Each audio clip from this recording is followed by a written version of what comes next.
எங்க போற channel subscribe பண்ணிட்டு போ.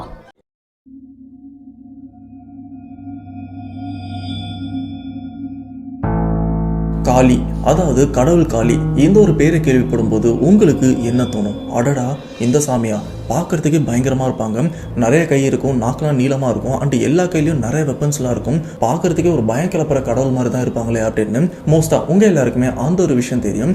ஏன், நான் பார்க்கும்போது கூட ஃபஸ்ட்டு அவங்கள பார்த்து லைட்டாக பயப்படுவேன், அதுக்கப்புறம் தான் கொஞ்சம் நார்மலாவேன். பட் அப்படிப்பட்ட காளியை வச்சு ஒருத்தவங்களுக்கு சூனியம் பண்ண முடியுமா? ஏன்னா இந்த இடத்துல அப்படிப்பட்ட ஒரு சம்பவம் தான் நடந்திருக்கு, அதுவும் சில்லி ரீசனுக்கு. இந்த ஒரு விஷயம், இந்த ரீசன் நீங்கள் கேள்விப்பட்டீங்கன்னா டெய் இதுக்கெல்லாமடா சூனியம் வைப்பீங்க அப்படின்னு உங்களுக்கே தோணும், எனக்கு தோணுன மாதிரி. ஏன்னா அப்படிப்பட்ட ஒரு உண்மை சம்பவத்தை பற்றி தான் இன்றைக்கி நாம் பார்க்க போகிறோம். அதுக்கு முன்னாடி இந்த மாதிரி பேய் சம்பவம் உங்கள் லைஃப்பில் நடந்திருக்கா? அப்படி நடந்ததுன்னா அதை என்கிட்ட நீங்கள் ஷேர் பண்ணணும்னு நினச்சிங்கன்னா டிஸ்பிளேல தெரியுற இந்த வாட்ஸ்அப் நம்பருக்கு ஒரு வாய்ஸ் மெசேஜ், அப்படி இல்லைனா டைப் பண்ணி கூட நீங்கள் எனக்கு ஷேர் பண்ணலாம். அப்படி ஷேர் பண்ணது உண்மை சம்பவம் உண்மையிலே தெரிலிங்க அதனால் கண்டிப்பாக நம்ம சேனலில் போஸ்ட் பண்ணுறேன். ஸோ ஓவராக பேசாமல் வீடியோவில் போகலாம். நீங்கள் நம்ம சேனல் போஸ்ட் தான் மறக்காம சேனல் சப்ஸ்கிரைப் பண்ணுங்கள், பெல் பட்டன் கிளிக் பண்ணுங்கள். இப்போ நம்ம வீடியோவில் போகலாம்.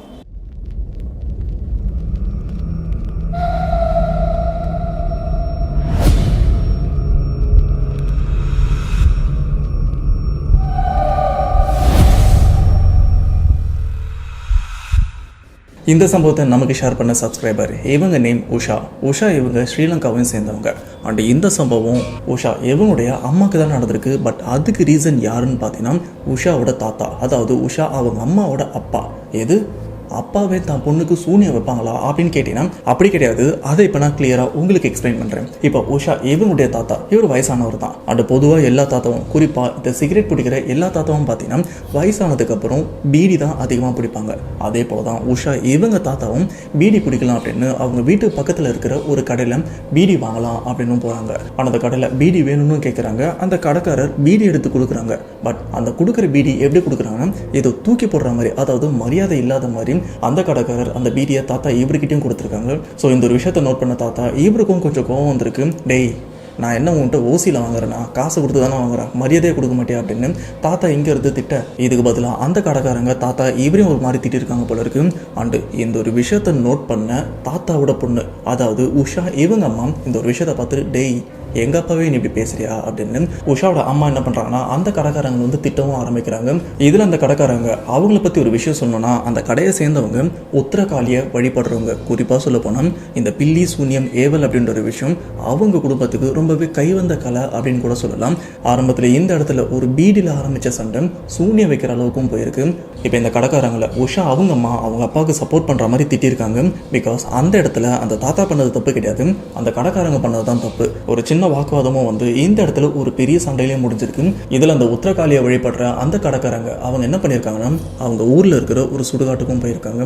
அந்த இடத்துல இந்த லேடி ஏதாச்சும் பண்ணணும் அப்படின்னு அவங்க மேலே ஏதோ ஒரு கெட்ட தேவி விடுறதுக்காக அந்த இடத்துல உத்தரகாளியை வந்து வழிபட்டு அவங்க மூலியமா, அது சூன்யமா இல்லை ஏவலான்னு கிளியராக தெரியல, பட் ஏதோ ஏவி விட்டுருக்காங்க அப்படின்றது மட்டும் தெரியுது. ஸோ அதுக்கான அந்த பயங்கரமான பூஜை எல்லாமே பண்ணுறாங்க. அதை பண்ணதுக்கப்புறம் அவங்க ஏவி விட்ட அந்த கெட்ட விஷயம் அவங்க அம்மாவே அஃபெக்ட் பண்ணுது. பட் இது உடனே அவங்க அம்மாவை அஃபெக்ட் பண்ணிச்சு அப்படின்னு கேட்டிங்கன்னா இல்லை, கொஞ்சம் டைம் விட்டு தான் அவங்க அம்மாவை படிப்படியாக அட்டாக் பண்ணவும் ஆரம்பிச்சிருக்கு. அதில் ஃபஸ்ட்டு விஷயம், உஷா அவங்க அம்மா வீட்டில் அங்கே இங்கேயும் நடந்துட்டுருக்காங்க. அப்படி நடந்துட்டு இருக்கும்போது கரெக்டாக இவங்க உச்சந்தலையில் ஒரு பல்லியும் விழுந்திருக்கு. அந்த பல்லி அவங்க தலையில் விழுந்ததுக்கப்புறம் அவங்களும் கொஞ்சம் பதறவும் ஆரம்பிச்சிருக்காங்க. என்ன இது போலலாம் நம்மளுக்கு ஆனதே இல்லையே, அதுவும் பல்லி டைரெக்டாக நம்ம தலையிலே விழுந்திருக்கு அப்படின்னு கொஞ்சம் பதறவும் ஆரம்பிச்சிருக்காங்க. இந்த பல்லி விழுந்ததுக்கப்புறம் உஷா அவங்க அம்மா அவங்க வீட்டில் நார்மலாக இருந்துட்டுருக்காங்க. அப்போ அவங்களை பின்தொடர்ந்து ஏதோ ஒரு விஷயம் வர மாதிரி, சொல்லப்போனால் ஏதோ ஒரு உருவம் வரதை அவங்களும் ஃபீல் பண்ணியிருக்காங்க. நம்ம பின்னாடி ஏதோ வர மாதிரி இருக்குது, நம்மளை ஃபாலோ பண்ணுற மாதிரி இருக்குது அப்படின்னு அவங்களும் ஃபீல் பண்ணி பின்னாடி திரும்பி பார்த்தா எதுவுமே இருக்காது. இந்த மாதிரி விஷயம் ஒரு நாள் 2 நாளில் நிறைய நாள் கண்டினியூவாக நடக்கவும் ஆரம்பிச்சிருக்கு.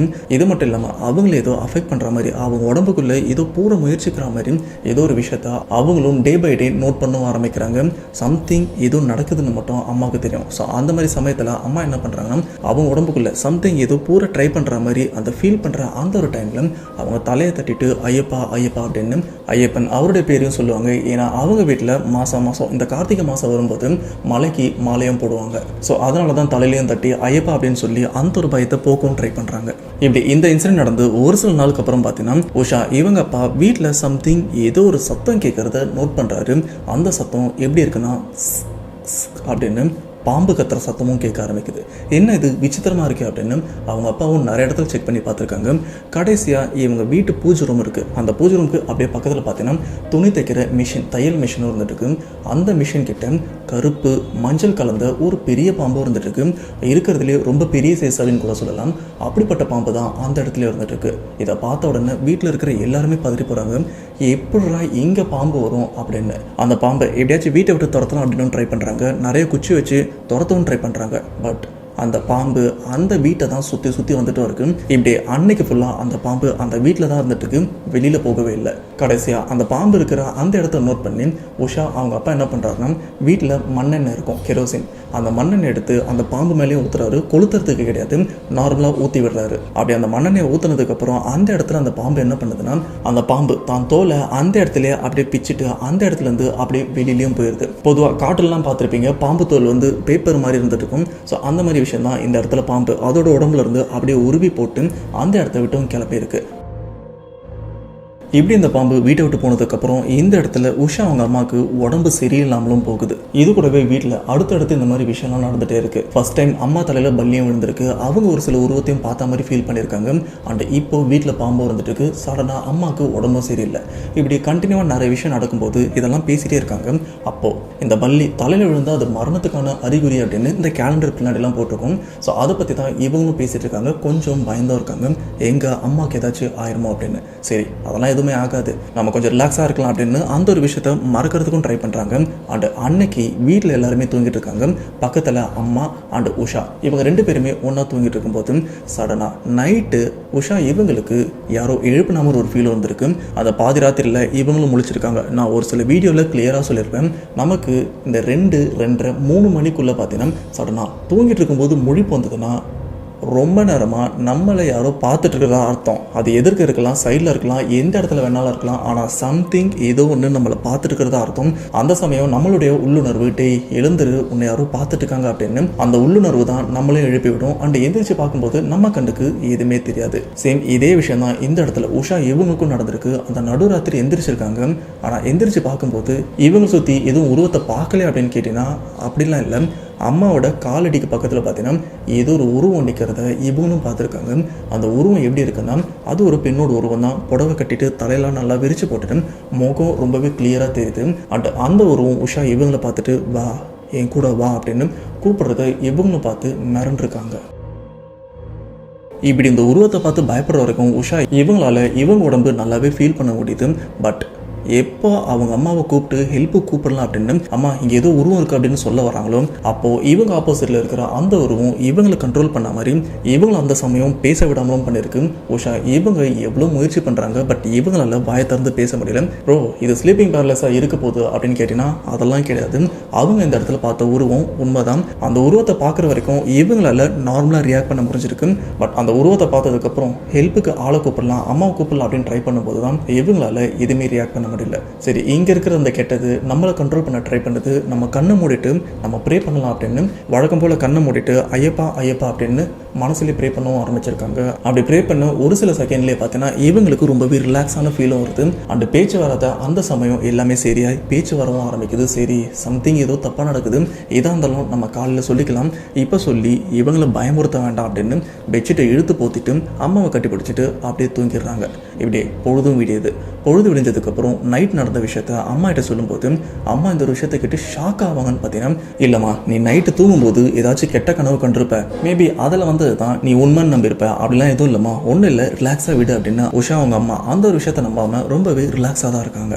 இப்படி அம்மா இந்த ஒரு விஷயத்த சொன்னதுக்கப்புறம் உஷா இவங்களுக்கு ஒருவேளை கனவாக தான் இருக்குமா அப்படின்னு அவங்களும் யோசிக்க, பட் அதுக்கப்புறம் தான் உஷா அவங்களுக்கும் தெரியுது இல்லை அம்மா நம்மளை சமாதானப்படுத்த தான் இப்படி சொல்கிறாங்க, பட் நைட்டு நான் பார்த்த உருவம் உண்மை தான், இது எதுவுமே கனவு கிடையாது அப்படின்னு அவங்களுக்கு அந்த ஒரு விஷயம் மட்டும் ரொம்பவே தெளிவாக தெரியுது. இப்படி இந்த பிரச்சனையோட இவங்க லைஃப்பும் போயிட்டுருக்கு. அப்போது உஷா இவங்க வீட்டில் ஒரு பசுமாடும் வளர்த்துட்ருக்காங்க.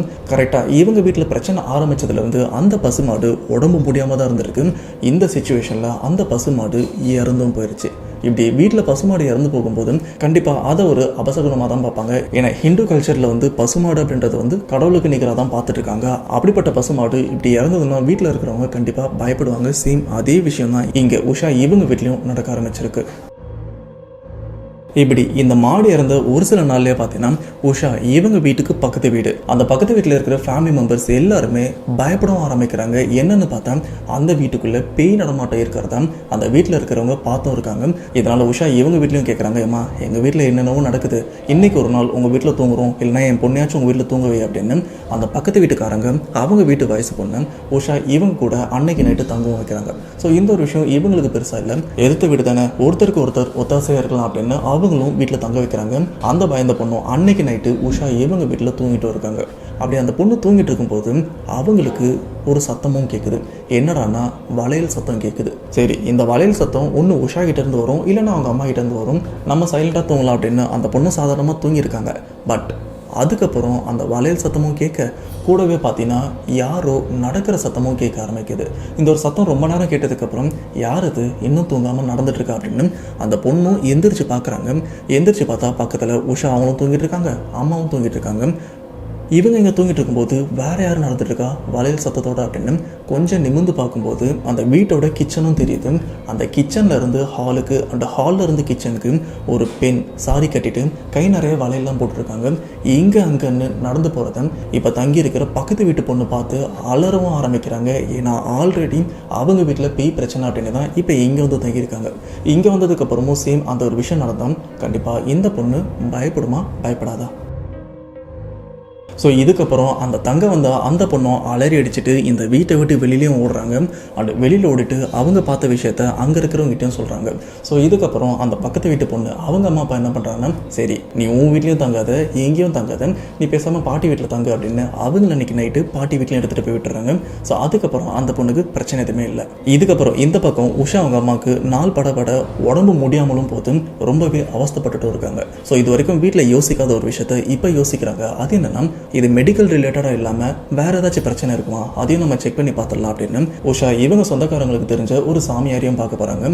அவங்ககிட்ட போனதுக்கப்புறம் கிளியராக சொல்லிடுறாங்க, ஏமா உங்கள் வீட்டில் ஏதோ ஒரு கெட்டதை ஏவி விட்டுருக்காங்க, அதனால தான் இவ்வளோ பிரச்சனை, இந்த ஒரு விஷயத்தை என்னால் சரி பண்ண முடியாது, நீங்கள் இவரை கூப்பிடுங்க, இவர் வீட்டுக்கு வந்தாருன்னா அவர் மேலே சாமி வர வச்சு கத்தி மேலே நடந்து உங்கள் வீட்டில் என்ன பிரச்சனையோ அது எல்லாத்தையுமே கிளியர் பண்ணி கொடுப்பாங்க அப்படின்னு ஒருத்தரை பற்றியும் சொல்கிறாங்க. அண்ட் அவரோட அட்ரஸையும் கொடுக்குறாங்க. கடைசியாக அவர்கிட்டையும் பேசி அவரை வீட்டுக்கும் வர வைக்கிறாங்க. அப்படி வீட்டுக்கு வர வச்சதுக்கப்புறம் இது வரைக்கும் நடந்த எல்லா விஷயத்தையுமே சொல்லும்போது இப்போ அந்த நபர் அவர் மேலே சாமி வர வச்சு அந்த இடத்துல கத்தி மேலே நடந்து அருள்வாக்கு சொல்கிற மாதிரியும் சொல்கிறாரு. உங்கள் வீட்டில் ஒரு கெட்ட தேவி விட்டுருக்காங்க, இந்த வீட்டில் ஒரு சில மூலைகளில் தகடு, எலுமிச்சப்பழம் அப்படின்னு மந்திரிச்ச பொருள் நிறைய இடத்துல இருந்துருக்கு, அதெல்லாம் எடுக்கணும் அப்படின்னு சொல்கிறாங்க. இதுக்கப்புறம் வீட்டில் ஒரு சில மூலைகளில் பள்ளமும் தோன்றாங்க, அந்த இடத்துல தகடு அண்ட் ஒரு சில மந்திரிச்ச பொருள் எல்லாத்தையுமே புதைச்சும் வச்சுருக்காங்க. ஸோ இதை எல்லாத்தையுமே எடுத்துட்டு அவங்க ஊரில் இருக்கிற சுடுகாட்டுக்கும் போகிறாங்க. அந்த சுடுகாட்டில் வச்சு அதுக்கான பூஜையெல்லாம் பண்ணி அந்த சுடுகாட்டிலே வச்சு டோட்டலாக புதைச்சிடுறாங்க. ஸோ இதுக்கப்புறம் அந்த நபர் சொல்கிற விஷயம், இதுக்கப்புறம் எந்த பிரச்சனையுமே இருக்காது மேம், நிம்மதியாக இருங்க அப்படின்னு சொல்கிறாங்க. ஆனால் இதோட பிரச்சனை முடிஞ்சிடும்னு பார்த்தீங்கன்னா இதுக்கப்புறம் இன்னமும் அதிகமாகுது. ஏன்னா இது வரைக்கும் உஷா அவங்க அம்மாவுக்கு உடம்பு சரியில்லாமலும் இருந்துட்டு இருக்கு, பட் ரொம்ப சீரியஸ் அப்படின்லாம் சொல்ல முடியாது. ஆனால் இப்போ அவங்களோட நிலைமை ரொம்பவே சீரியஸ் ஆகவும் ஆரம்பிக்குது. காரணம் என்னன்னு பார்த்தீங்கன்னா, இது வரைக்கும் அந்த கடைக்காரங்க உத்தரகாளி அவங்கள வழிபட்டு ஒரு கெட்டதை வந்து ஏவி விட்டுருப்பாங்களே, அந்த கெட்டது இது வரைக்கும், அதாவது இப்போ இவங்க வீட்டில் புதைச்ச தகவலாம் எடுத்திருப்பாங்களே, அந்த சம்பவம் வரைக்கும் அந்த கெட்டது அவங்க அம்மா வந்து பொசஸ் பண்ணியிருக்காது. அதாவது உஷா அவங்க அம்மா உடம்பு உள்ள போயிருக்காது, சும்மா வெளியில இருந்து தான் அவங்களையும் அட்டாக் பண்ணிட்டு இருக்கும். பட் இந்த இடத்துல நல்லது பண்ணுறேன்னு வந்த அந்த நபர் அந்த ஆன்மாவை கோவப்படுத்தினாரா இல்லை அவர் பண்ண பூஜை வந்து தப்பாக பண்ணாரான்னு தெரியல. இது வரைக்கும் அவங்கள அம்மா கொஞ்சம் தள்ளி இருந்தால் அந்த ஆன்மா இப்போ அவங்க உடம்புக்குள்ளேயும் போயிட்டு இருக்கு. அவங்க உடம்புக்குள்ளே போனதுக்கப்புறம் அவங்க அம்மாவை படாத பாடுபடுத்திட்டு இருக்கு. இதுக்கப்புறம் அம்மா வீட்டில் தனியாக உட்காந்துட்டு இருக்கும்போது அடிக்கடி அலறுவாங்க, இந்த இடத்துல உருவம் இருக்குது, அங்கே உருவம் இருக்குது, ஸோ இங்கே இருக்குது. அவங்க கண்ணுக்கு தெரிகிற விஷயத்த மட்டும் தான் அங்கேயும் சொல்லியிருக்காங்க. பட் இந்த ஒரு விஷயத்த உஷா அவங்க அப்பா அவங்க நார்மலாக பார்க்கும்போது அவங்களுக்கு எதுவுமே புரியல. பட் இந்த பிரச்சனை இன்னும் அம்மா விட்டு போகலன்னு மட்டும் அவங்களால கிளியராக உணரவும் முடியுது. இதுக்கப்புறம் அப்பா என்ன பண்ணுறாருன்னா, சரி நம்ம மனைவி ரொம்பவே பயந்துருக்காங்க, இந்த சமயம் சாமி ஃபோட்டோலாம் வாங்கிட்டு வந்து வீட்டில் நிறைய இடத்துல மாட்டலாம் அப்படின்னு அவரும் நிறைய ஃபோட்டோ வீட்டில் மாட்டி வச்சிருக்காரு. சில சமயம் அம்மா இருக்கும்போது அவங்க முன்னாடி சாமி பாட்டு, தெய்வீக பாடலாம் போட்டு விடுவாங்க. பட் அந்த பாட்டெல்லாம் கேட்கும்போது உஷா அவங்க அம்மா ரொம்பவே விசித்திரமாக அந்த இடத்துல ஒரு மாதிரி கத்தவும் ஆரம்பிக்கிறாங்க. அவங்க கண்ணுலாம் அப்படியே பெருசாகுது, ரொம்பவே கோவப்படவும் ஆரம்பிக்கிறாங்க. இதை பார்த்த அப்பா என்ன சாமி பாட்டெல்லாம் போட்டால் இன்னும் பிரச்சனை அதிகமாகுது அப்படின்னு அவரும் பயப்பட ஸோ இதனாலே அந்த பாட்டு எல்லாத்தையுமே ஆஃப் பண்ணிட்டு அவங்கள கொஞ்சம் நார்மலாக ஆக்குறாங்க. இப்படி ஒரு சில நாளும் போயிட்டு இருக்கு. அன்னைக்கு அம்மா வீட்டில் உட்காந்து ஒரு பீங்காங் கப்பில் காஃபியும் குடிச்சிட்டு இருக்காங்க. அப்படி காஃபி குடிச்சிட்டு இருக்கும்போது இந்த இடத்துல அப்பா தெரியாதனம் கந்த சஷ்டி கவசம் அந்த பாட்டும் போட்டு விடுறாரு. அதை போட்டு விட்டதுக்கப்புறம் இந்த இடத்துல அம்மா அந்த பீங்காங் கப்பை அப்படியே ஒரே கையில் நசுக்கி உடைக்கவும் ஆரம்பிக்கிறாங்க. அந்த இடத்துல ரொம்பவே மோசமாக சொல்லப்போனால் அவங்க உடம்புல பேய் ஏதோ இருக்குது அப்படின்ற ஒரு விஷயமே அப்போ தான் அந்த வீட்டில் இருக்கிற எல்லாருக்குமே தெரிய வருது. அப்படி அந்த இடத்துல பயங்கரமாக கத்துற அம்மா உடம்புல இருக்கிற அந்த கெட்டது அந்த பேய் எது வேணாலும் வச்சுக்கலாம். அந்த இடத்துல ரொம்பவே ஆக்ரோஷமாகவும் நடந்திருக்கு. பட் அந்த இடத்துல வார்த்தை அப்படின்னு எதுவுமே பேசலை. கொஞ்ச நேரத்தில் பாட்டெல்லாம் ஆஃப் பண்ணிட்டாங்க. அந்த இடம் வழக்கம் போல் கொஞ்சம் நார்மல் ஆகுது. அம்மாவும் கொஞ்சம் நார்மல் ஆகுறாங்க. இந்த ஒரு சம்பவம் நடந்ததுக்கப்புறம் வீட்டில் உஷாவோட தம்பி அண்ட் உஷாவோட அப்பா இந்த 2 பேருமே ஐயப்பனுக்கு மாலையும் போடுறாங்க. இப்படி மாலை போட்டதுக்கு அப்புறமாச்சு வீட்டில் எந்த பிரச்சனையுமே இருக்காதுன்னு பார்த்தீங்கன்னா அதே பிரச்சனை கண்டினியூ ஆகிட்டு தான் இருக்கு. இது என்ன பண்ணுறது அப்படின்னு இவங்களுக்கும் ஒன்றும் புரியல. அண்ட் இந்த சைடில் உஷா அவங்க அம்மா எல்லா நேரமும் அந்த பேய் பிடிச்ச மாதிரி இருக்காங்களான்னு கேட்டிங்கன்னா அப்படிலாம் இல்லை.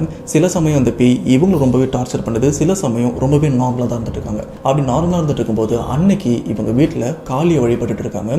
உஷா இவங்க அம்மா ரொம்ப வருஷமாக காளியை கும்பிட்டு இருக்கிறதா உஷா அவங்களும் சொல்லியிருக்காங்க. இது மட்டும் இல்லாமல் இந்த பிரச்சனை உஷா அவங்க அம்மாவுக்கு நடந்துட்டு இருக்கும்போது உஷாவோட அம்மா கனவுலேயே காளி அவங்களும் வந்திருக்காங்க. வந்து ஒரு விஷயமும் சொல்லியிருக்காங்க, கவலைப்படாத, நான் உன் கூட தான் இருந்துட்டு இருக்கேன், உனக்கு எதுவுமே ஆகாது, இன்னைக்கும் நான் உன் கூட தான் இருப்பேன் அப்படின்னு காளி அவங்க கனவுல வந்து சொன்னதா அம்மாவும் சொல்லியிருக்காங்க. இது மட்டும் இல்லாமல் அந்த கனவுல காளி அவங்களே உஷா அவங்க அம்மாவுக்கு சாப்பாடு கொடுத்தாங்க அப்படின்னும் மென்ஷன் பண்ணியிருக்காங்க. இப்படி அம்மாவோட நிலைமை நாளுக்கு நாள் மோசமாகிறத பார்த்த உஷா அம்மாவோட அம்மா அதாவது உஷா அவங்க பாட்டி அவங்களுக்கும் சரி பேசாமல் நம்ம ஊருக்கு கூட்டு போயிட்டு இதை சரி பண்ண பார்க்கலாம் அப்படின்னு அவங்க ஊருக்கும் கூப்பிட்டு போகிறாங்க.